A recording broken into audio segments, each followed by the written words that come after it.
NEET सहित विभिन्न प्रतियोगी परीक्षाओं में हो रहे लगातार धांधली, दिन रात एक करके मेहनत करने वाले प्रतिभाशाली छात्रों के भविष्य के साथ खिलवाड़ है और उन छात्रों को हतोत्साहित करना है। इस पर रोक लगाने के लिए पूरे देश में ऑल इंडिया स्टूडेंट फेडरेशन राष्ट्रव्यापी आंदोलन को जारी रखेगा। आज बेगूसराय में एआईएसएफ द्वारा आयोजित राष्ट्रव्यापी कार्यक्रम के तहत किए जा रहे आंदोलन को संबोधित करते हुए एआईएसएफ के राष्ट्रीय सचिव अमीन हमजा ने कहा कि एक तरफ नई शिक्षा नीति 2020 शिक्षा को गर्त में डाल रही है तो दूसरी तरफ परीक्षा में धांधली प्रतियोगिता की तैयारी कर रहे बच्चों को हतोत्साहित कर रहा है। जिलाध्यक्ष अमरेश कुमार ने कहा कि सबसे पहले तो सरकार ने नीट और नेट जैसे महत्वपूर्ण परीक्षाओं को निजी कंपनी नेशनल टेस्टिंग एजेंसी को दे दिया और अब लगातार उस एजेंसी द्वारा इन प्रतियोगी परीक्षाफल में आर्थिक फायदे के लिए धांधली किया जा रहा है और सरकार चुप है। इन धांधलियों से प्रतिभाशाली छात्र आत्महत्या करने पर मजबूर हो रहे हैं। इस पर रोक लगाने के लिए हमारा संगठन प्रतिबद्ध है। जिला सहसचिव सत्यम भारद्वाज ने कहा कि छात्रों नौजवानों के प्रति मोदी जी की मंशा साफ नहीं है। यही कारण है कि परीक्षा में धांधली, रोजगार में कटौती, वैकेंसी नहीं निकलने से आम छात्र नौजवान परेशान हैं और सरकार के कानों में जू तक नहीं रेंग रही है। इस पर छात्र नौजवानों को गोल बंद होकर सरकार के नौजवान और शिक्षा विरोधी रवैये के खिलाफ संघर्ष का रास्ता अख्तियार करना चाहिए। मोदी सरकार के द्वारा, चाहे बिहार की सरकार हो चाहे केंद्र की सरकार हो, छात्र और नौजवान को कहीं ना कहीं झोल देने का काम कर रहा है। अब पिछले दिनों नेट की परीक्षा हुई थी, उसमें परीक्षा से पहले प्रश्न पत्र लीक हो जाना ये दुर्भाग्यपूर्ण है। जो राष्ट्रवाद के नाम पर ढोल बजाने वाली सरकार, चाहे बिहार की सरकार हो चाहे केंद्र की सरकार हो, कहीं ना कहीं छात्र नौजवान को ठगने के सिवा और कुछ नहीं देता है।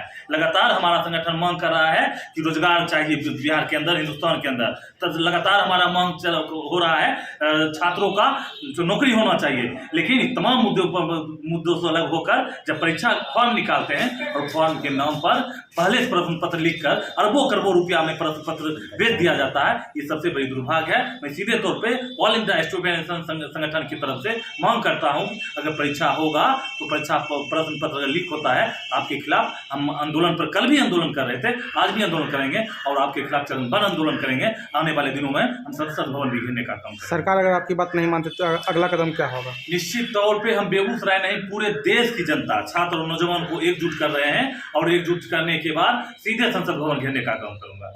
आपका नाम? अमरेश कुमार, जिला अध्यक्ष। है कि 4 जून को जो नीट यूजी का परीक्षा जिसका रिजल्ट प्रकाशित किया गया, उसमें घोर धांधली है। एनटीए के द्वारा जो एग्जाम लिया गया उसमें घोर स्कैम, हम एक स्कैम का आरोप लगाते हैं कि एनटीए ने इसे स्कैम किया है और इतने सारे छात्रों को ग्रेस मार्क्स देकर पास किया है। कहीं ना कहीं ये जो है एनटीए का और ये नीट परीक्षा का जो है अवहेलना किया गया है। इसमें जो भी इसमें स्कैम के मामले में जो भी इसमें हैं, जो अपराधी हैं, जो पहले से इसमें तालीम रहे हैं इसको परीक्षा पेपर को लीक करवाने में, जिसका सुनने में आ रहा है कि लोगों का गुजरात तक सेटिंग का इसमें है। जो भी इसमें पक्षपात हैं, जो लोग छात्रों को भविष्य के साथ खिलवाड़ कर रहे हैं, उन पर गहरा आरोप लगा है और उन लोगों को सजा बहुत लंबी होनी चाहिए। मांग को लेकर हम लोग यहाँ पर धरना देने के लिए आए हैं और यहाँ प्रदर्शन करने के लिए आए हैं कि जो भी संदिग्ध अपराधी हैं, छात्र 1 साल कड़ी मेहनत करता है, 12 घंटा 14 घंटा पढ़कर तो यहाँ एग्जाम देता है और तब जाकर इस तरह से इसका पेपर लीक हो जाना, इस परीक्षा में स्कैम कर देना और घोटाला कर देना, ये कहीं ना कहीं दुर्भाग्य है देश के लिए।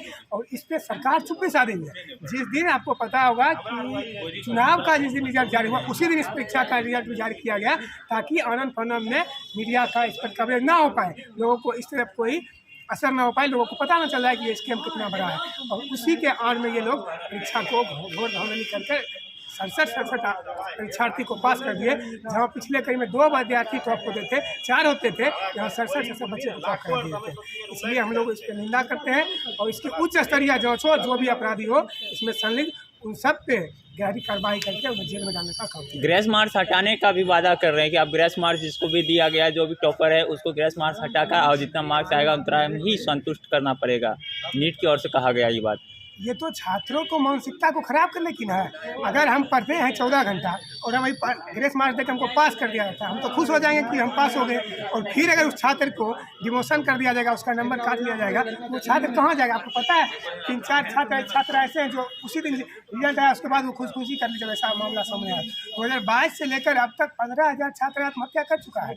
ये शिक्षा की दुर्दशा है। और शिक्षा मंत्री जो है, जो पिछले दफे भी थे और इस बार भी वही धर्मेंद्र प्रधान शिक्षा मंत्री बने हैं, वो इस पर चुप्पी साधे हुए। वो सिर्फ और सिर्फ मोदी जी का फोटो ट्विटर पर चलाते हैं तो 3.0 मोदी का सरकार बताते हैं, लेकिन छात्रों की चिंता नहीं है।